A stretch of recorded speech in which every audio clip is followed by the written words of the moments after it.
I have a question to ask. What exactly is the government and Saint Vincent and the Grenadines doing? The reason I ask that question is that as a government, but being government is hard, it's a hard job. I ain't gonna lie, it seems like it's a very hard job to balance, try to balance. Not everybody gonna be able to benefit, and that is just the reality of life. Not everybody will be able to benefit, but goodness gracious, at least the majority of the population can benefit. You would think that the government will try as much as possible to ensure that the majority of this population, they're able to stand on their feet, be productive members of the society so that they can pay taxes. And the government can use these very same taxes to reinvest back to put back into the economy. And that way, the government will be able to free up resources to be so that they can put towards other projects that are important, very important projects that benefit, again, the majority, because that's what you use the tax money for. You use it to invest back into the economy, and that is supposed to benefit the people in the economy. And that is why governments have the taxation system in place. But it seems like a lot of basic needs aren't met, whether it's food, shelter, water. And the thing is that we are on a very dangerous trajectory here. I've worked with the homeless population, and people who are homeless don't have security, number one, because they don't have the protection of a home. A majority of them are experiencing mental issues because they don't have protection. They don't have a home. They don't have somewhere to lay their head. And the policies that's put in place keeps these people in a loop, because it will be this, it is like, sometimes the people try to get a job, but what's the point of having a job if you're homeless? Because at the end of the day, you need to take a shower, you need to eat food, you need to sleep. And this is something that's not sustainable for people to do, to work while they're homeless. And a lot of employers in New Jersey, in the US, would not hire people who they know are homeless. Doesn't matter whether you're black or white or whatever race you are, because homelessness goes way beyond race. It goes through in terms of class. It doesn't discriminate. But the majority of the people who are homeless, at least here in New Jersey, they're black, and that's just a fact. And the state of mind of the communities like that is like the state is trying to push them, sweep them under a rug, and that doesn't work. Because if you can't get food, shelter, and those basic needs met, especially food and water, you're gonna do things to try and get that, and it may include doing things that are illegal. Sometimes the illegal things to do is simply eating out of a dumpster. You can get into trouble for eating out of the dumpster here. You could get charged and sent to jail. That's the crazy thing. And tons of food gets thrown away. And it seems that the same kind of system is in the Caribbean, where there's a mismanagement of funds. The government doesn't really have any solutions for the problems that we face. Because let's face it, I don't think the government has spent much time even studying the lay of the land in terms of, because when you have a company, right? When you have a company, or say for instance, when you invest in a stock, when you decide that you want to buy a stock, what you do, you usually want to see the company's accounts. And in order for a company to go public, the company has to get its account in order, because you can't go public on things until you have things in order and things are in place. Because if you go, you wouldn't be able to go public, or if you go public, you would just scare away shareholders. People wouldn't want to buy shares in the company, and that's how some of these companies tank. Because people look at the books, the accounts, and decide like this is not the right company for me to invest in. We have the stakeholders, and Saint Vincent and the Grenadines operates in pretty much the same way. It's an organization, and the shareholders or the stakeholders are the people in the population. They have a right to know what's going on with the finances of the country because they have a stake in it.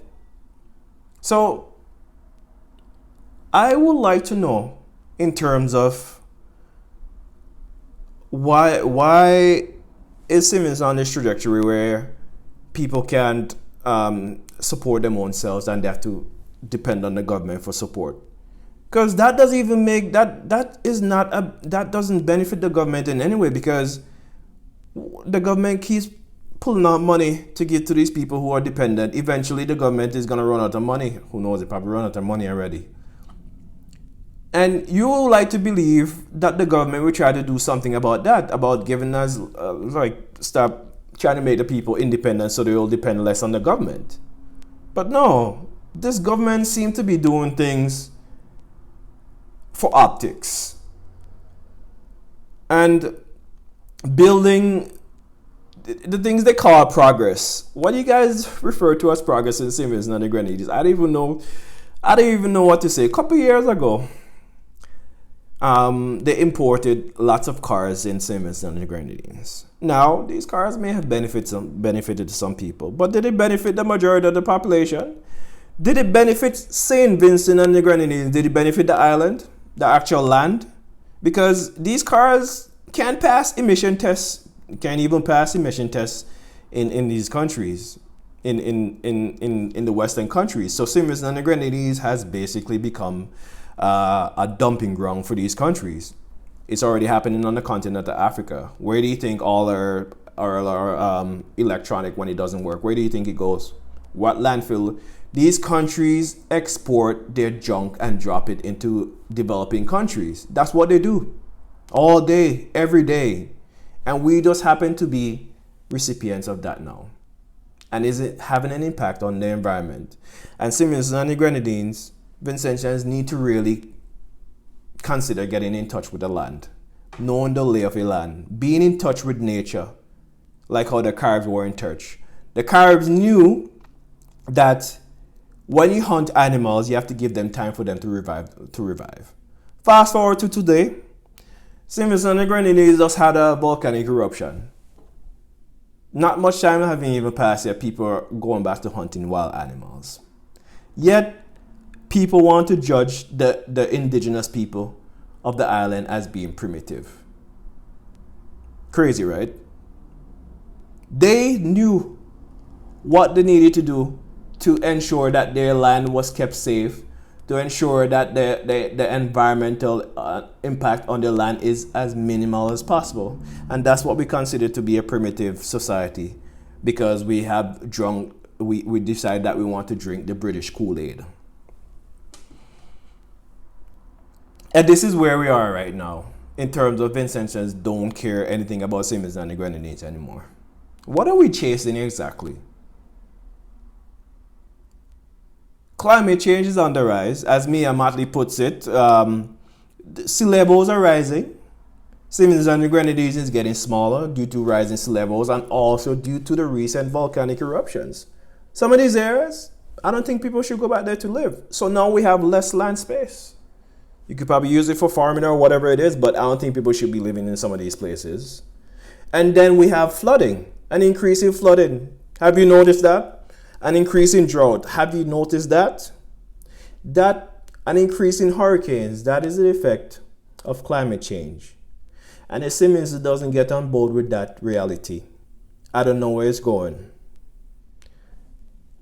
We need to get our act together.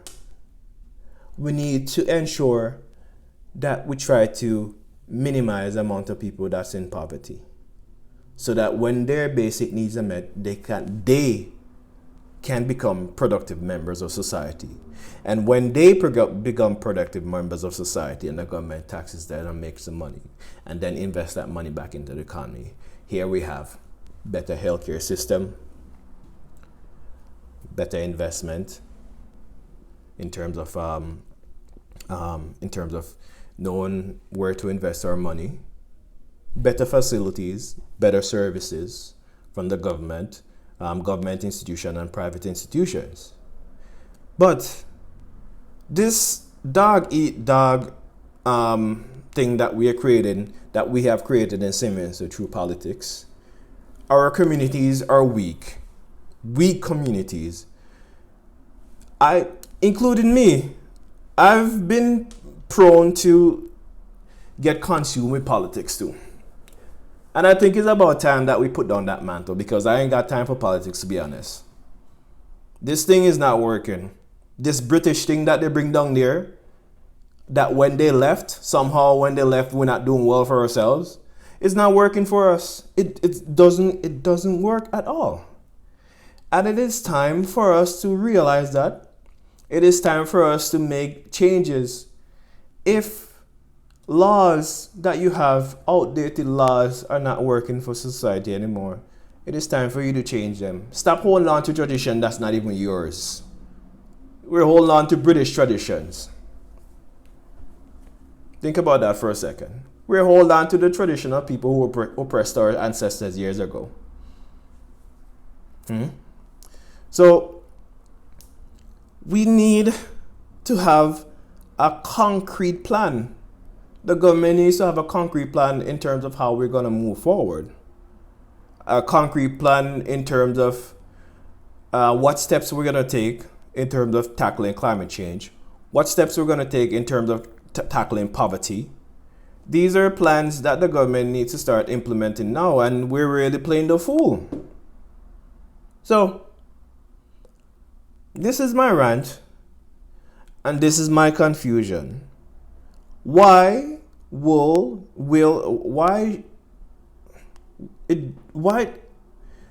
I'm so frustrated. Why would a government go against the best interests of its people? That's the question I want to get answered. And that is the confusion that plagues the society of Saint Vincent and the Grenadines. And we have examples of the importance of forming strong bonds. The very thing we put on our finger, the diamond ring. So hard. Hard. What could be hard like a diamond? You know why? Because the diamond has strong carbon bonds. And that is just an example of how nature is trying to teach us to live, teach us to be. Everything else seems like, except for humans, is in sync with the earth. We are the ones who happens to throw things off. And the same thing is happening in Saint Vincent and the Grenadines. We are throwing things off balance. And we need to get back that balance. And it starts with you. You, the Vincentians. You, the Vincentian. If you're an impediment to the progress of Saint Vincent and the Grenadines, you need to change your mindset. You need to change your mindset. We need to change our mindsets. So, Vincentians, please, I beg you, don't go down on this road that you're going on with the government. No matter if it's NDP or ULP, I don't care. Do not go down on this road with the government. And you NDP too, you better come correct. All these things you talk about in terms of what you're going to do for the country, how are you going to do it? Where are you going to get the funding from? We need to see the accounts too. From either side. We need to see your accounts. We need to see your accounts. We need to know what's going on. It's time for Vincentians to know what's going on, because I know what you guys are doing. Anyways, this is what I want to get off my chest. And as I always say, one Vinci. Me a Vincentian first.